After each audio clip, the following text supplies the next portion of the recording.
Can you imagine being invited to your son's home, only to be met by a terrified neighbor screaming at you to run for your life? That's exactly what happened to me.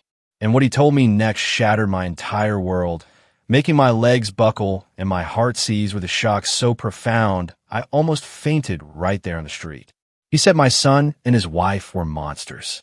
Just hours before, the world had been collapsing around me in a different way. The Henderson contract lay scattered across my mahogany desk like fallen leaves, a brutal cancellation notice effective immediately.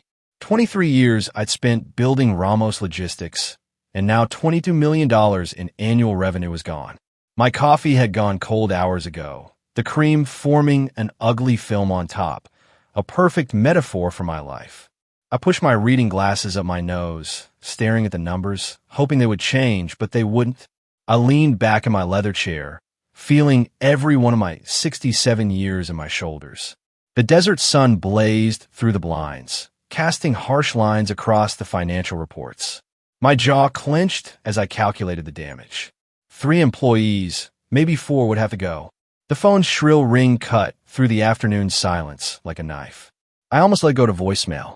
The last thing I needed was another client calling with bad news. But then I saw the caller ID and froze. It was Milton, my son. 3 years. 3 years since our last conversation. 3 years since he stormed out of this very office, shouting about my lack of faith in his dreams. I stared at the phone, my finger hovering over the answer button. Hello, Dad. His voice was softer than I remembered, almost uncertain. I know we haven't talked in forever, and I know that's mostly my fault, but I waited. The Henderson contract suddenly seemed less important, less devastating.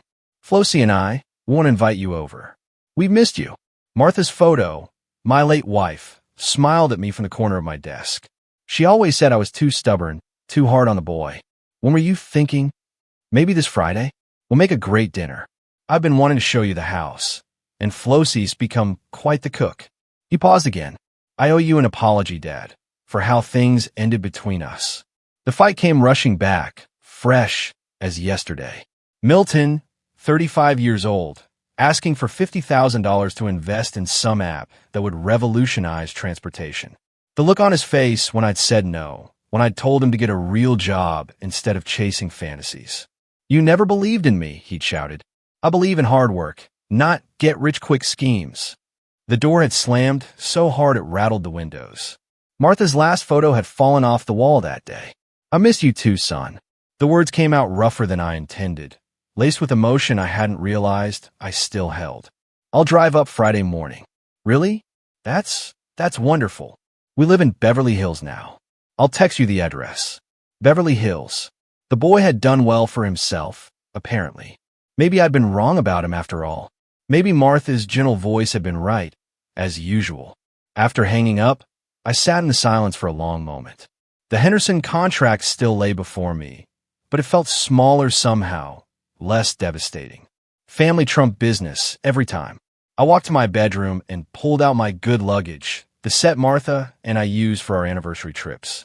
From my jewelry box, I selected the Rolex I'd been saving for a special occasion. Milton had always admired it. For Flossie, I chose the diamond earrings Martha wore to our wedding. She'd want them to stay in the family.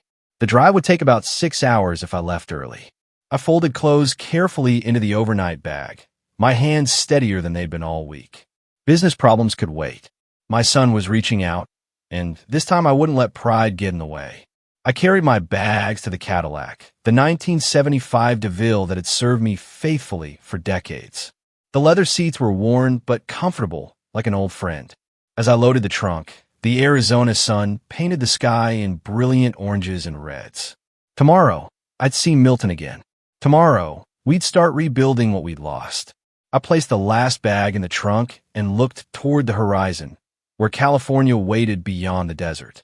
Friday morning arrived with desert clarity.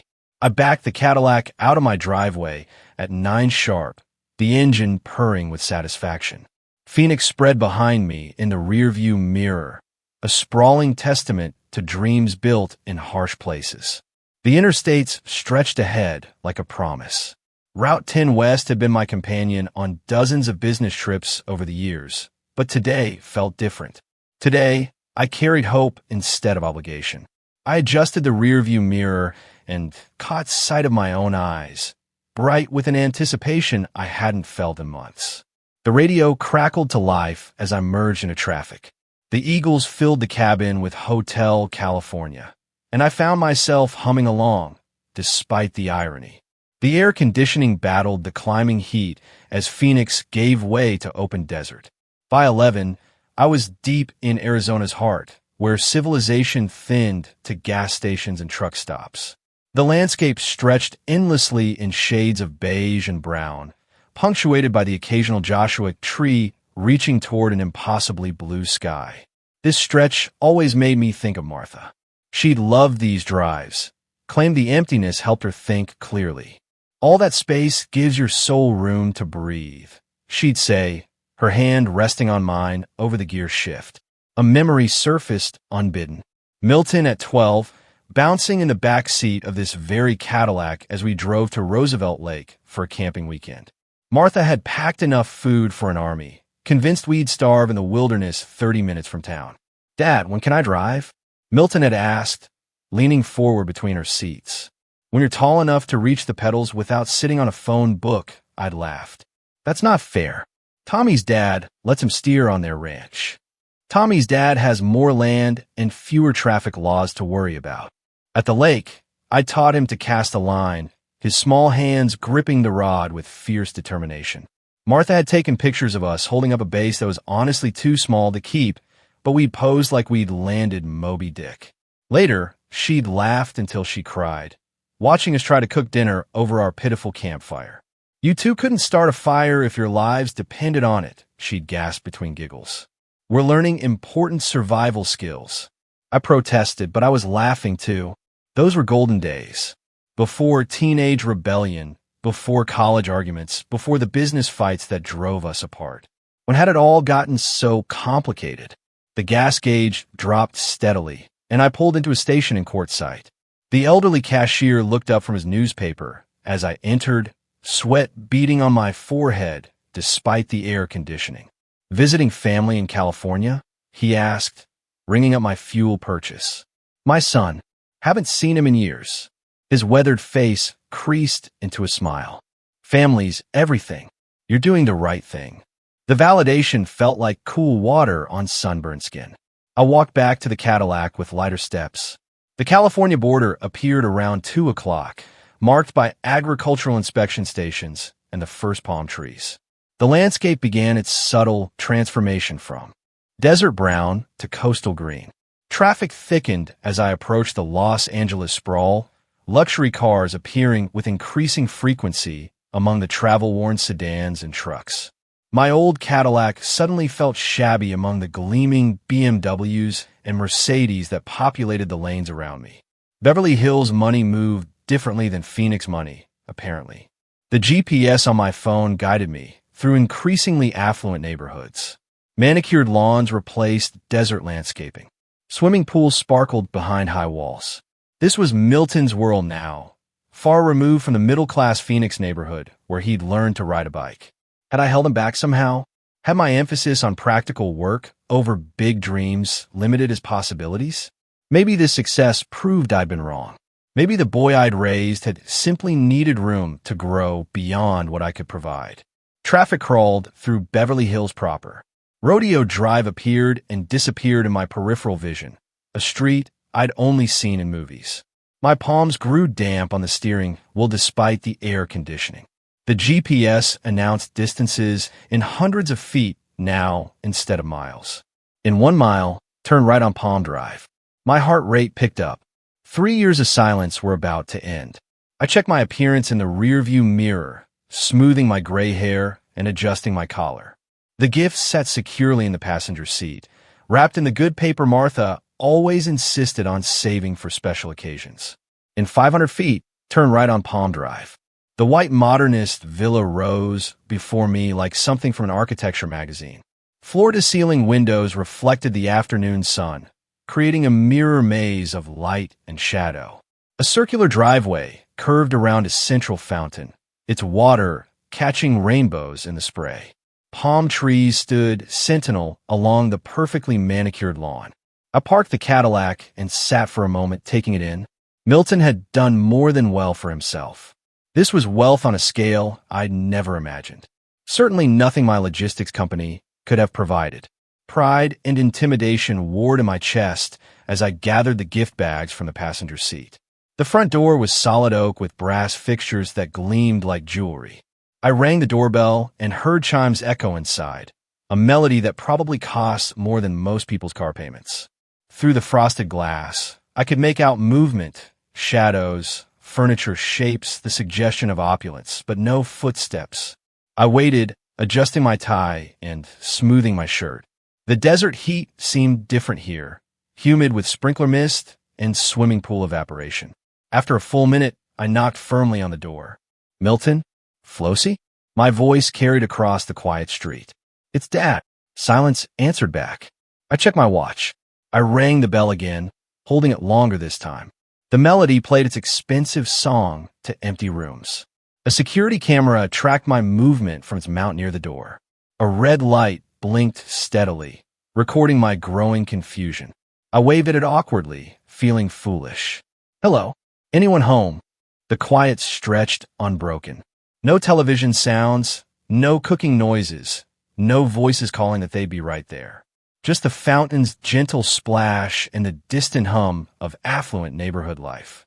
I walked around the house perimeter, gift bags growing heavy in my sweating hands. The backyard was a paradise of pool and patio furniture, an outdoor kitchen gleaming and used under its canvas cover. Through sliding glass doors, I glimpsed a living room that belonged in a luxury hotel lobby. Everything perfect, everything expensive, everything empty. The back door was locked tight. Returning to the front, I pulled out my phone and dialed Milton's number with unsteady fingers. It rang 4 times before switching to voicemail.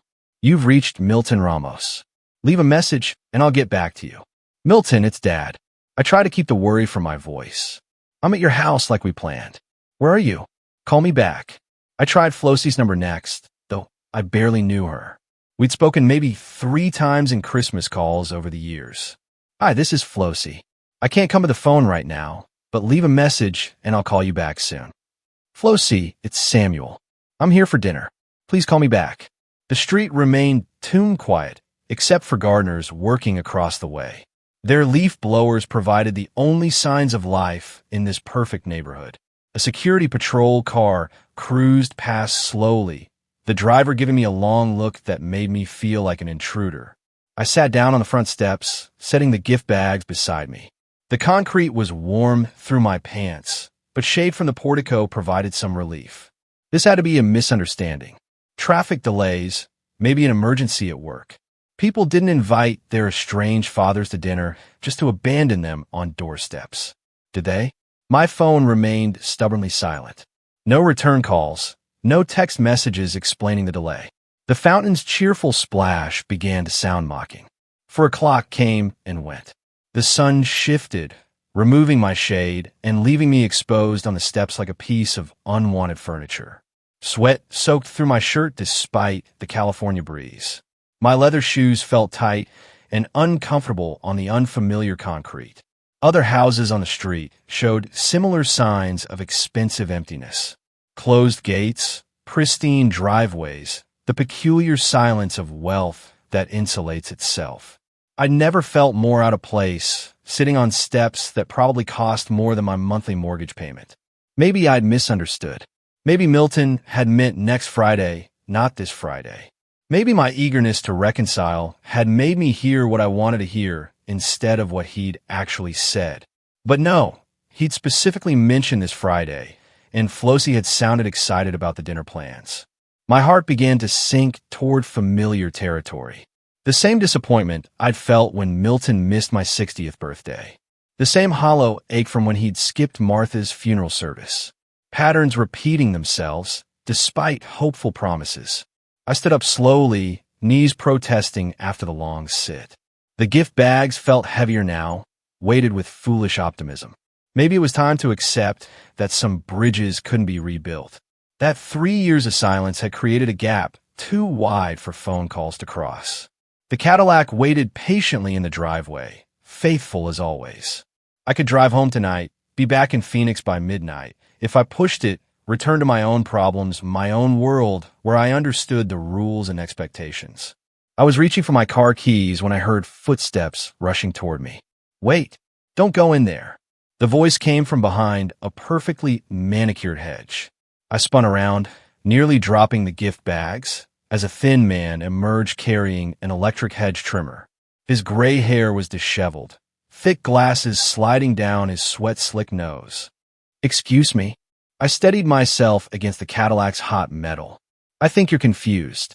He glanced nervously toward Milton's house, then back at me. Sir, you need to leave now. Those people are dangerous.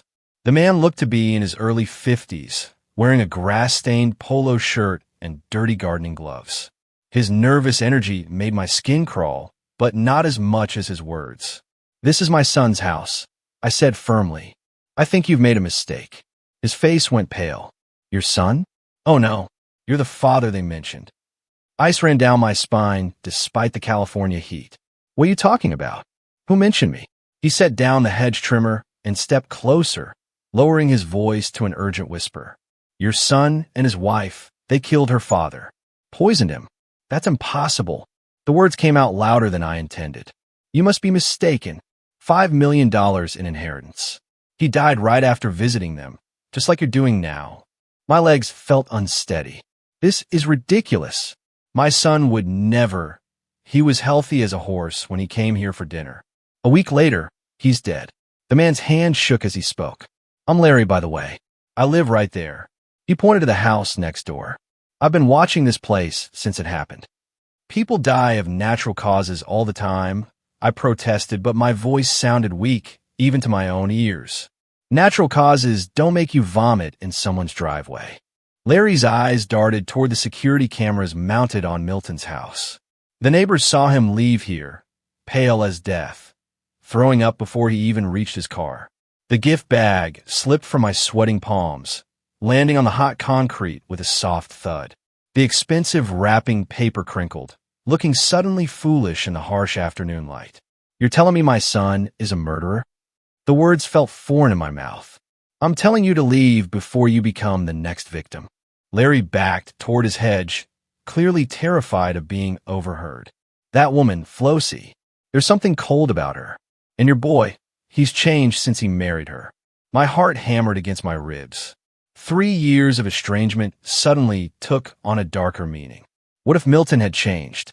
What if the money troubles I'd refused to help with had driven him to something unthinkable? How do you know about the inheritance? I heard myself ask. Small neighborhood people talk. Her father was loaded, lived alone in Pasadena, a healthy 70-year-old who played golf twice a week. Larry's voice dropped even lower. One dinner with his new son-in-law and daughter, boom, dead within days. The business part of my brain, the part that had built a successful company through careful risk assessment, started cataloging details. Wealthy, older parent, recent marriage, sudden death after family visit. The pattern made terrible sense, but this was Milton, my son.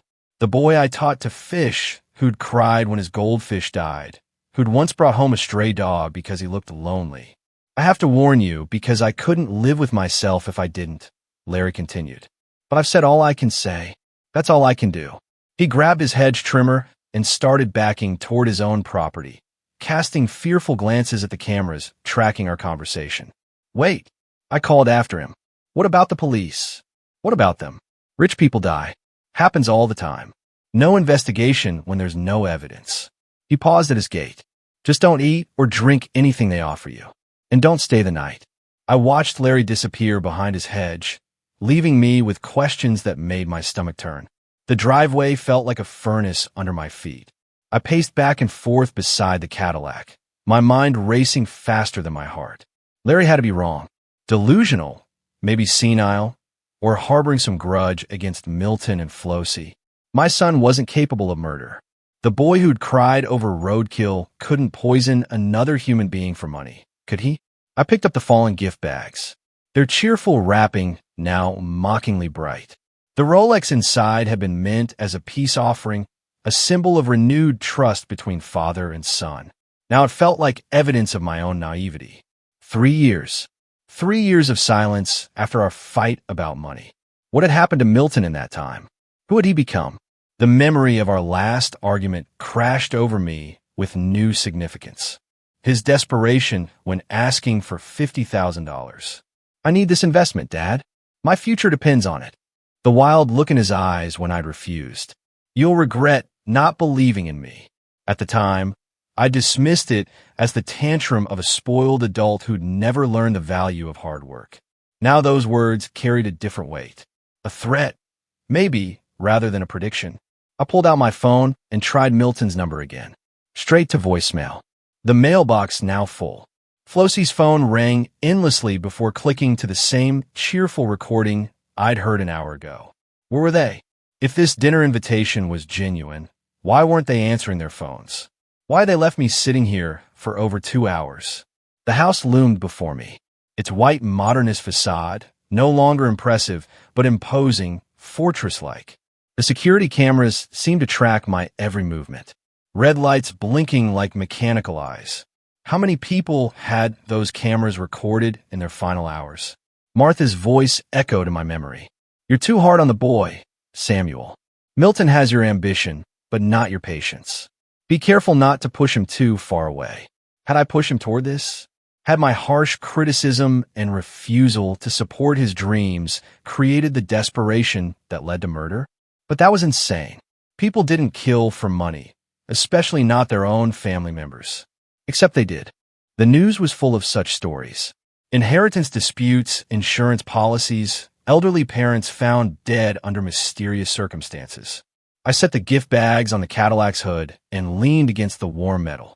The afternoon sun beat down mercilessly, but I barely felt it. My thoughts were too loud, too chaotic. If Larry was telling the truth, then Milton and Flosie had invited me here to kill me. The loving son's voice on the phone, the talk of missing me and wanting to reconcile, all lies. A performance designed to lure me within striking distance.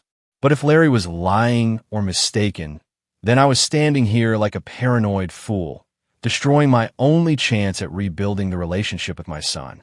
$5 million. That's what Larry had said Flosie inherited from her father. Enough money to buy this house, fund Milton's lifestyle, make all his financial problems disappear. Enough money to kill for. My phone buzzed. A text message. My heart leaped until I saw it was from my business partner in Phoenix, asking about the Henderson account. The outside world, my normal life, seemed impossibly distant now. I checked the time, almost 5:30. The sun was beginning its descent toward the Pacific, painting the Beverly Hills mansions in golden light. Beautiful and deadly like everything else in this neighborhood. A car engine hummed in the distance, growing louder. My pulse quickened. Someone was coming down the street, and in a neighborhood this exclusive, it could only be residents or their guests. The engine sound grew more distinct, expensive, smooth, not the rumble of my aging Cadillac, but the purr of German engineering. I had maybe 30 seconds to decide. Get in my car and drive away, proving I didn't trust my own son. Or stay and smile and hug Milton when he arrived, possibly signing my own death warrant in the process. A silver BMW turned into the driveway, and I had to decide whether to smile and hug my son or run for my life. The BMW's engine whispered to a stop behind my dusty Cadillac. Tinted windows concealed the occupants for a moment that stretched like eternity. I forced my face into what I hoped resembled a relieved smile, though my heart hammered against my ribs. The driver's door opened first. Milton emerged in clothes I'd never seen him afford. Tailored slacks, silk shirt, leather shoes that probably cost more than my monthly car payment. He looked prosperous, healthy, nothing like the struggling man who'd called me 3 years ago begging for money. Dad! His voice carried genuine warmth as he strode toward me with open arms. I'm so sorry we kept you waiting. Traffic was murder getting back from downtown. Murder. The word hit me like a slap. Poor choice of words, or calculated cruelty. We had some legal business to wrap up, he continued, pulling me into an embrace that felt simultaneously familiar and foreign. Boring stuff, but you know how these lawyers are. Legal business. Wills, maybe estate planning. I returned his hug while my mind cataloged every detail for future analysis. The passenger door opened, and Flossie stepped out like a model posing for a magazine. Perfectly styled blonde hair, designer dress that hugged her figure, a handbag that cost more than some people's monthly rent. She moved with the practiced grace of someone accustomed to being watched and admired. Samuel, she approached with arms extended, her smile bright enough to power the neighborhood. You're even more handsome than your photos. Milton showed me so many pictures from when he was growing up. She touched my arm as she spoke, a gesture that would have seemed friendly an hour ago. Now it made my skin crawl. I studied her face for signs of guilt, for cracks in the performance, but found only enthusiasm and warmth. I hope you brought an appetite, she continued. I've been cooking all afternoon. Your favorites. Milton told me all about your love for pot roast and Martha's dinner rolls. How did she know about Martha's dinner rolls? Milton must have shared more family memories than I had realized. The intimacy of that knowledge felt like a violation. The drive wasn't too rough, was it? Milton asked, glancing at my travel-worn appearance with what seemed like genuine concern. 6 hours is a long haul, especially in this heat. Not too bad. I managed, my voice sounding strange to my own ears. The Cadillac handles it well. She's a classic, Milton said, running his hand along the car's faded paint with apparent appreciation. Remember when you taught me to drive in this old girl? I was so scared I'd scratch her. The memory was real, warm, innocent. It belonged to a different life before suspicions and accusations and the terrible possibility that my son had become a stranger capable of murder. I picked up the gift bag from the car hood, my hands trembling slightly. I brought you both something, just small tokens. Dad, you didn't have to do that. Milton's eyes lit up with what looked like genuine pleasure. You being here is gift enough. Flossie clapped her hands together like a delighted child. Oh, how sweet. But first, let's get you inside where it's cool. You look overheated, and I've got iced tea waiting. Iced tea. My throat was parched from the heat and stress, but Larry's warning echoed in my mind. Don't eat or drink anything they offer you. They flanked me as we walked toward the front door, Milton carrying one of my bags despite my protests, Flossie chattering about the neighborhood and their renovations. The perfect host and hostess welcoming the beloved family member. The front door opened with an electronic beep. Keypad entry. I noticed the expensive security system, the kind that could keep people out or keep them in. The interior took my breath away. Marble floors gleamed under crystal chandeliers. Designer furniture arranged with museum precision. Art on the walls that looked original and expensive. Every surface spoke of money. Serious money. The kind that transformed lives overnight. We've done some updating since we moved in, Milton said with obvious pride, giving me the tour like a real estate agent. The kitchen was completely gutted and rebuilt. Flossie has very specific ideas about cooking spaces. Specific ideas about cooking spaces or specific needs for food preparation that required privacy and control. It's beautiful, I said. Honestly, you've both done very well for yourselves. We've been lucky with some investments, Milton replied, but something in his tone suggested the conversation was closed. Come on, let me show you the living room. The view of the canyon is incredible. They led me deeper into their palace, their voices cheerful and welcoming, their movements casual and confident. If this was an act, it was flawlessly performed. If it was genuine, then Larry was a paranoid neighbor with too much time and too little sense. But as I followed them toward the kitchen, the expensive house felt less like a home and more like a beautiful trap. And I couldn't shake the feeling that I was walking toward the kitchen where Martha used to hum while cooking our family dinners. Martha's melody followed me into the gleaming kitchen like a ghost from happier times. Flossie stood at the professional-grade stove, her back turned, stirring something that smelled of garlic and herbs. The tune she hummed twisted my heart. My dead wife's favorite song, now coming from the throat of my potential killer. Just getting some water, I announced, opening what seemed like the obvious cabinet for glasses. Crystal stemware caught the light. Expensive pieces that belonged in a museum rather than a kitchen. Everything here screamed money. The kind of sudden wealth that raise questions. Glasses are in the upper cabinet. Samuel, Flossie called without turning around. Found them. Thank you. My hand reached for a simple water glass, but the cabinet door swung wider than intended. Behind the cleaning supplies, a small brown bottle caught my eye. My business instincts, honed by decades of risk assessment, immediately flagged it as wrong. Dish soap and window cleaner didn't require pharmaceutical containers.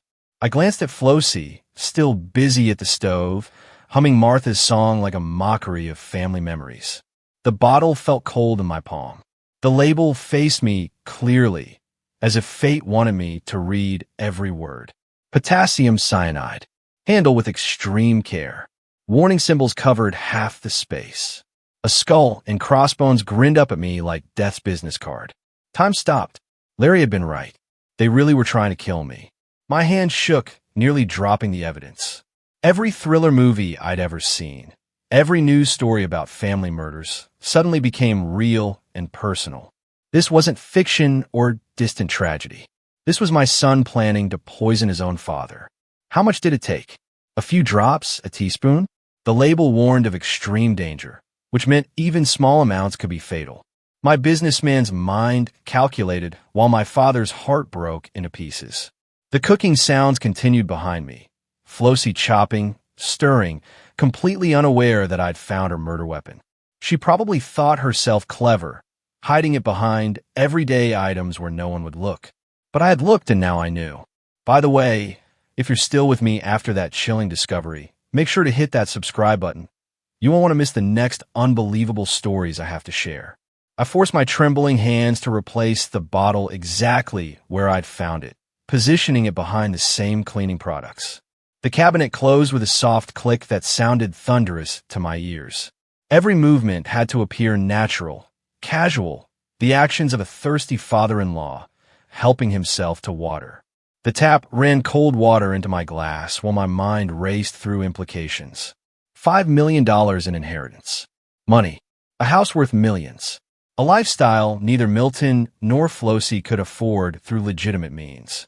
The pattern was clear now. They'd killed before, and I was next on their list. How's the water, Samuel? Flossie's voice carried false concern. Perfect, thank you. I turned from the sink, glass in hand, watching her move around the kitchen with new eyes. Every gesture now seemed calculated. Every smile hid murder. She'd killed her own father, and now she was helping my son plan my death. The irony burned. She was humming Martha's favorite song while preparing to send me to join my wife in the grave. But knowledge was power. They thought I was an unsuspecting victim, a lonely old man desperate for family reconciliation. They had no idea their plan was already discovered, their weapon identified, their intentions exposed. I took a long drink of water, buying time to think. How many people had stood in this same kitchen, trusting these same smiles, only to die within hours? How many family dinners had become execution chambers? The humming continued, that beloved melody turned sinister by its new singer. I turned from the sink with my water glass, knowing that everything Flossie was preparing, including our family dinner, was now potentially deadly. The living room felt different now, like a theater stage where everyone performed roles except me. Milton looked up from his magazine as I returned. His smile, the same one I'd taught him to use on customers when he was 12. Found what you needed, Dad? Yes, thank you. Beautiful kitchen. The words came out steadier than I felt. You've both created something special here. I chose the leather armchair with a clear sight line to the kitchen doorway. Milton didn't question my positioning, too focused on playing the perfect host. From here, I could observe Flossie's movements while maintaining conversation. Tell me about this LA real estate market, I said, needing Milton's attention directed away from my surveillance. Seems like you've done well for yourselves. We've been lucky with some investments, Milton replied. The same vague explanation from earlier. The key is knowing when to take risks. Through the doorway, Flossie moved between counter and stove with practiced efficiency. Multiple wine bottles sat open on the marble island. Expensive reds that would have impressed me an hour ago. Now they looked like props in an elaborate murder scene. Samuel, do you prefer red or white? She called from the kitchen. Whatever you recommend, I replied, watching her select a bottle of Cabernet that probably costs more than most people spend on groceries. Milton launched into a discussion of California wine regions while I maintained appropriate responses, but my attention stayed locked on the kitchen, where Flossie poured 3 glasses of deep red wine. She set 2 glasses aside near the window. The third remained by the stove. My heart hammered against my ribs as she glanced toward the living room, checking our positions. Milton was deep in his wine expertise monologue, gesturing with his hands, completely unaware his wife was preparing to commit murder. Flossie reached into the lower cabinet, the same one where I'd found the poison bottle. Time dilated as she retrieved the small brown container. Her movements were quick but careful, practiced. This wasn't her first time. She'd done this before, probably in the same kitchen, maybe to her own father. Clear liquid dripped into the wine glass closest to the stove. 1 drop, 2, 3. A gentle swirl mixed the poison with the Cabernet, creating what looked like an innocent glass of expensive wine. The bottle disappeared back into its hiding place among the cleaning supplies. The Napa Valley producers really understand terroir, Milton was saying, his voice seeming to come from underwater. That's what separates good wine from great wine. Great wine mixed with deadly poison, I thought, watching Flossie arrange the glasses on an elegant serving tray. The poison glass held its position. I memorized exactly which one she doctored. She was humming again. Martha's song. The same melody my wife used to sing while cooking Sunday dinners for our small family. Now, it accompanied preparation for my execution. Gentlemen, dinner is served. Flossie's voice carried theatrical warmth as she emerged from the kitchen, carrying the tray of wine. Milton jumped up with enthusiasm. Finally, I'm starving. I rose more slowly, cataloging the positions of everything that mattered. The poison glass sat on the right side of the tray, closest to where Flossie's hand gripped the handles. She knew exactly which one would be mine. This has been too long in coming, Milton said, his arm around my shoulders as we walked toward the dining room. Family should stick together. Family. The word tasted bitter now. My son was leading me to dinner like a lamb to slaughter, his voice full of warmth while his wife carried liquid death in crystal stemware. The dining room table gleamed under chandelier light, set with china that belonged in palaces. 3-place settings waited for us, perfect in their symmetry, beautiful and deadly like everything else in this house. As we approached the dining table, set with fine china that reflected the chandelier light, Flossie placed a tray of wine glasses at the center, including the one meant to be my last drink. Candles flickered across polished mahogany as Flossie directed our seating like a conductor orchestrating the symphony of death. The dining room belonged in architectural magazines. Crystal chandeliers casting rainbows through wine glasses. Each piece of china worth more than my employees' weekly salaries. Samuel, you sit here at the head. She gestured toward the chair furthest from any exit. Place of honor for our special guest. Milton took his position to my right, Flossie to my left. They flanked me perfectly, cutting off escape routes while maintaining the illusion of family intimacy. The choreography felt rehearsed. Let's toast to family reunions, Milton said, lifting his wine glass with theatrical enthusiasm. Flossie raised hers in perfect synchronization. To healing old wounds and new beginnings. My glass sat within easy reach, the candlelight making the poison Cabernet look like liquid rubies, beautiful and lethal. I could smell the wine's rich aroma from where I sat. No trace of the poison that would kill me within minutes of consumption. I appreciate the gesture, I began, my voice steadier than my pulse. But I've stopped drinking alcohol. Milton's expression shifted, surprise replacing expectation. Since when? You used to enjoy wine with dinner. Doctor's orders. Blood pressure medication doesn't mix well with alcohol. The lie came easily, believable for a man my age dealing with stress and health concerns. Flossie's smile faltered for just a microsecond, but I caught it. The tiny crack in her performance revealed frustration beneath the hostess facade. Of course, health comes first. Milton recovered quickly, but his glance toward Flossie carried meaning. They'd rehearsed this scenario, prepared for obstacles. Flossie makes incredible fresh juice, he continued, his voice carrying forced enthusiasm. Apple cranberry blend. You'll love it. The wink he gave his wife might have seemed playful to an unsuspecting observer. To me, it confirmed they'd moved to Plan B. Whatever waited in that kitchen blender would be just as deadly as the wine I'd refused. I'll get some immediately, Flossie said, rising with renewed energy. Her disappointment had transformed into determination. While she busied herself in the kitchen, Milton filled the silence with nervous chatter about Los Angeles lifestyle and business opportunities. His pace had increased, words tumbling together as he checked his watch repeatedly. We have exciting plans for tomorrow, he mentioned, and then caught himself. We hope you'll consider staying longer. Maybe see more of the city. Plans that assumed I wouldn't survive the night. The blender whirred from the kitchen, running longer than necessary for simple juice preparation. I engaged Milton in questions about house renovations while listening to every sound. Refrigerator opening multiple times, glasses clinking, liquid pouring.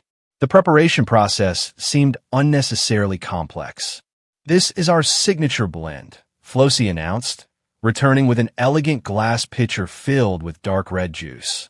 Ice cubes floated alongside orange and cranberry garnish. Professional presentation masking murder. Samuel, you must try this. She poured a generous glass, her movements precise and practiced. Both of them watched my reaction with an intensity that felt oppressive. Their eyes tracked my every gesture, waiting for me to lift the glass to my lips. It looks delicious, I said carefully, but I'm quite full from the water. Maybe with dessert.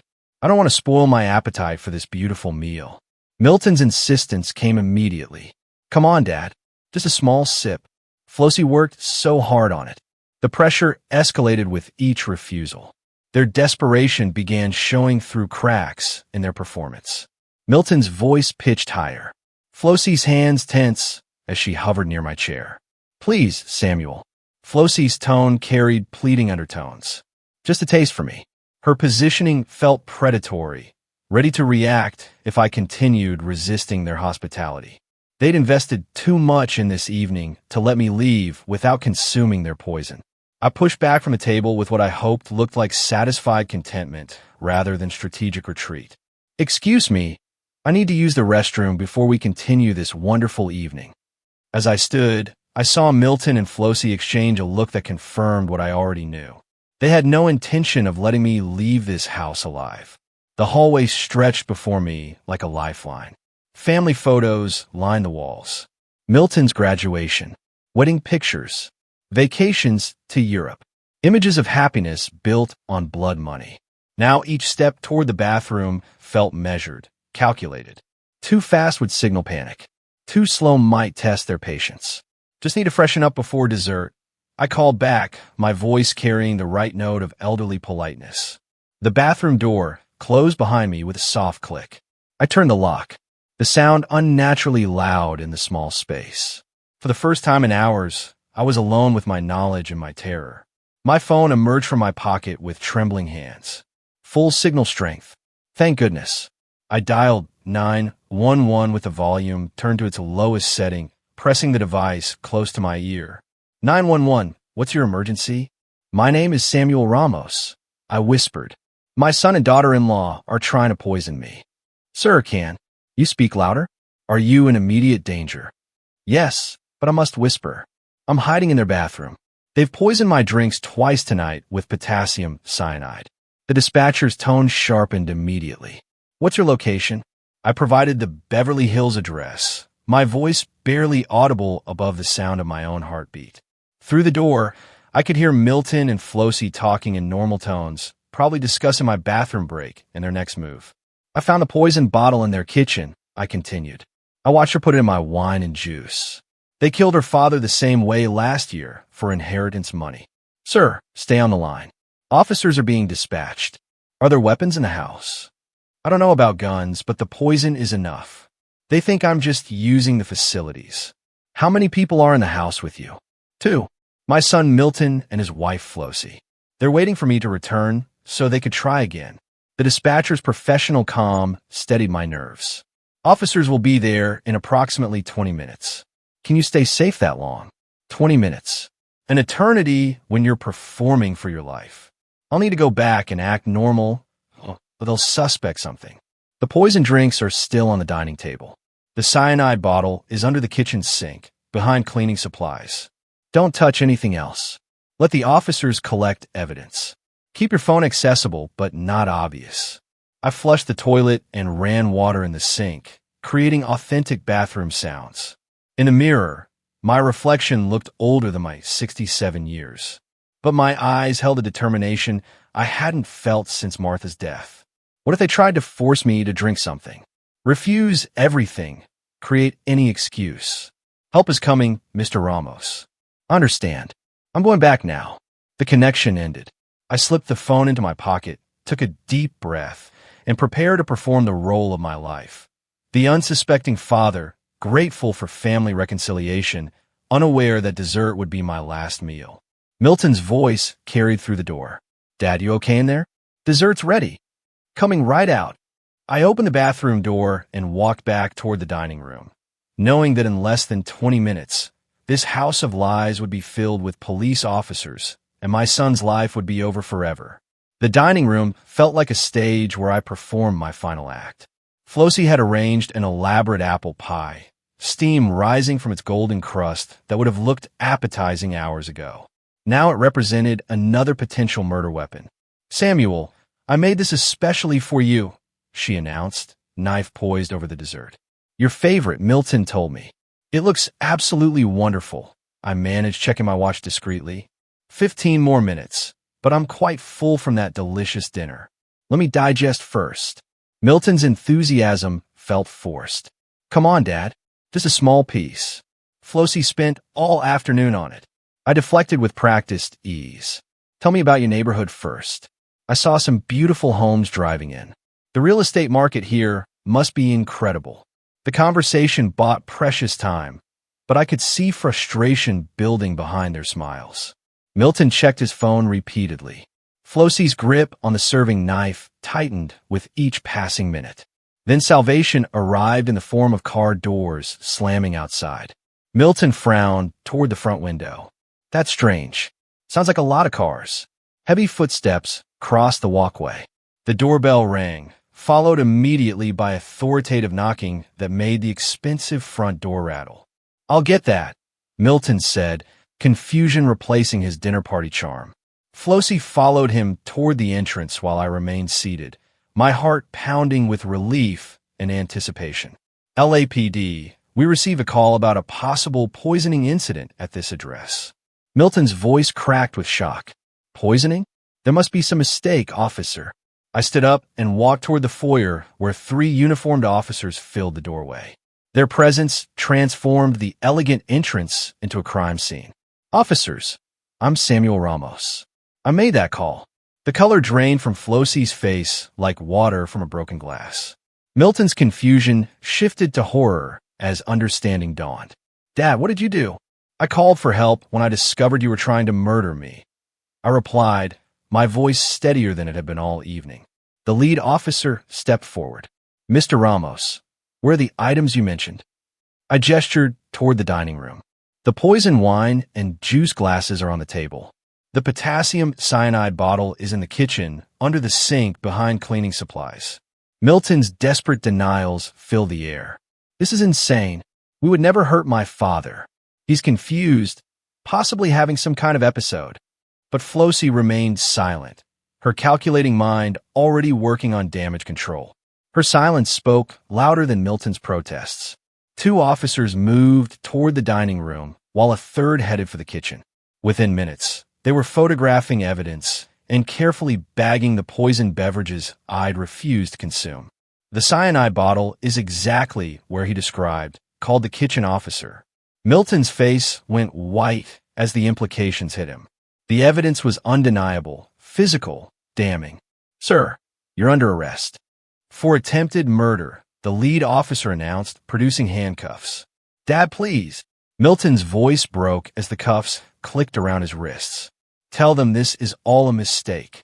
I met his eyes for what I knew would be the last time. You stopped being my son when you decided to murder me for money. Flosie's arrest proceeded with professional efficiency. She offered no resistance, no pleas, just cold calculation of her odds. As they read her rights, I saw only hatred in her eyes when she looked at me. Larry appeared from his house next door, drawn by the police cars and flashing lights. I warned him earlier about these too, he told the officers. Something was very wrong here. Thank you, I said to Larry as Milton and Flosie were loaded into separate patrol cars. You saved my life. The neighbors had gathered on the street, drawn by the spectacle of wealth and privilege crumbling under police lights. The house that had seemed so impressive hours earlier now looked like what it truly was, a monument to murder, funded by blood money. As the police cars pulled away with my son and his wife in custody, I stood in the driveway where I'd arrived with such hope just hours earlier, knowing that justice was only beginning, and the hardest part, living with the truth about my family, still lay ahead. The months between June and September passed in a blur of legal meetings, evidence reviews, and sleepless nights. I sold my logistics company to cover legal expenses and the emotional toll of testifying against my own son. The Phoenix house held too many memories of the family I thought I'd known, so I rented a small apartment in Los Angeles to be available for the prosecution. Media attention followed everywhere. Phoenix businessman survives son's murder plot. Larry remained my anchor to sanity, visiting regularly and reminding me that survival sometimes requires impossible choices. September 15th arrived with California sunshine streaming through the Superior Court windows. The courtrooms with paneling and formal atmosphere couldn't diminish the surreal nature of watching my son and daughter-in-law's betrayal unfolded with methodical precision. The poison bottle exhibited to the jury with its clear warning labels. Laboratory analysis confirming cyanide in both wine and juice glasses.